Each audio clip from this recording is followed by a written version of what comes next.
Ramanathan Seranthian, a student at the PKFokam Institute of Excellence, and this video is actually aimed at easing the understanding of one of the most difficult to grasp topics in thermodynamics, entropy actually.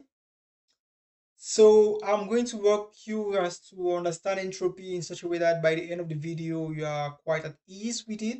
You can actually understand it without getting to cramming.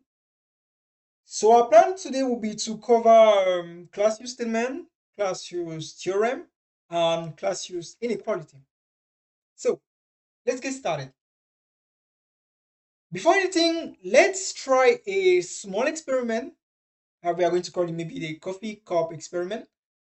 Grab your coffee cup and do yourself some. Once your coffee is done, put it on your table, leave it on your table for like 5 minutes. When you come back, try to touch your coffee cup. Try to get close to it with your hand, for example. Normally, you realize that the surrounding air seems warmer. Heat has moved from the 80-degree coffee to the 20-degree air. It's like a one-way street, actually. You always be that. You always be from hot to cold. You always be in that sense that heat will flow. From the experience, we can draw out some conclusions. Your hand feels warmer. Meanwhile, you didn't touch the coffee cup. Just by getting close to it, just by approaching the surrounding air of the coffee cup, your hand is already feeling warmer.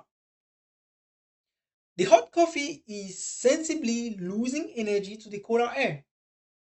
So, heat flows from hot to cold.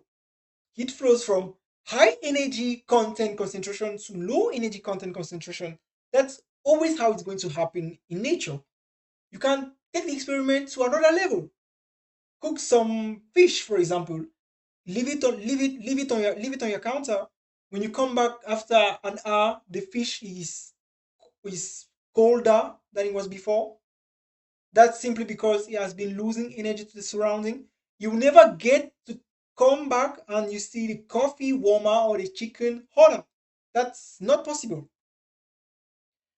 But what happens in nature actually? A higher energy source, like the hot coffee cup, will always lose energy to the lower energy source, like the cool air.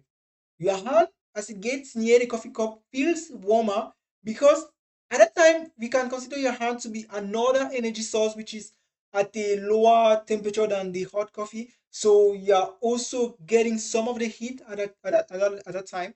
You can consider it to be that way. What will never happen What will never happen is that cool air will never give in heat to the hot coffee. And your hand will feel like a kind of thermal detector confirming the heat flow from the hot to cold. Nature actually forbids a spontaneous flow from cold body to warmer body without an external agent acting or without an external agent permitting this change. That is, you will never get to see cold to hot. You will never get to see the air freezing as the hot coffee is getting warmer. That's not possible, except if an external thing is acting on the system. This small experiment actually gives us the basis for Clausius statement.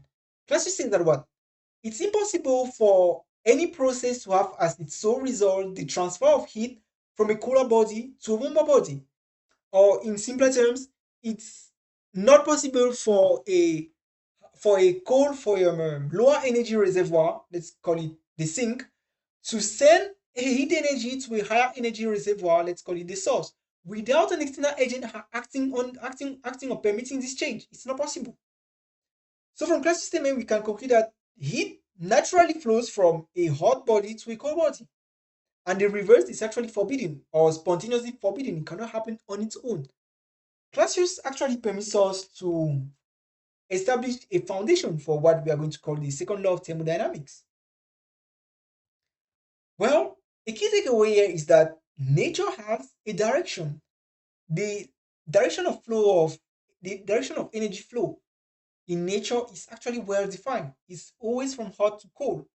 As long as we don't enact or as long as we don't bring in an external agent, it always happen in that sense. Hot coffee always lose energy to the surrounding air, which will become warmer. So the coffee cooling is not a random occurrence, is not a single out fact or a singled out occurrence, but actually the universe obeying Clausius statement. Coffee, part of the universe, is actually obeying Clausius statement. It is sending heat from hot to cold. As we don't as in our coffee experiment, we didn't have an external agent or like a pump or something like that. We didn't have an external agent to send the heat from the air at a lower temperature to the coffee at a hotter temperature. We didn't have such a thing.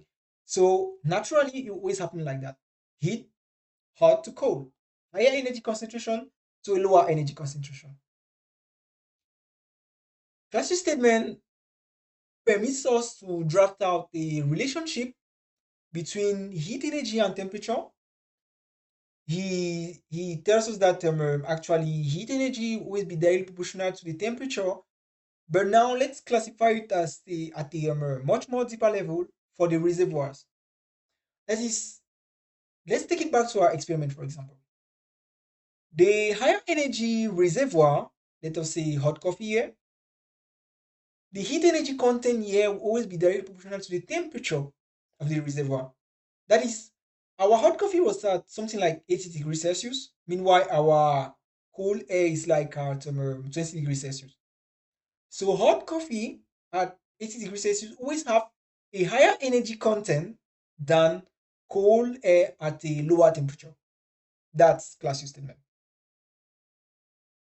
From this relationship between heat energy and temperature, Clausius permits us to establish a mathematical expression as heat energy content divided by temperature will always be equals to a constant K, a constant which we are going to look more later during the video.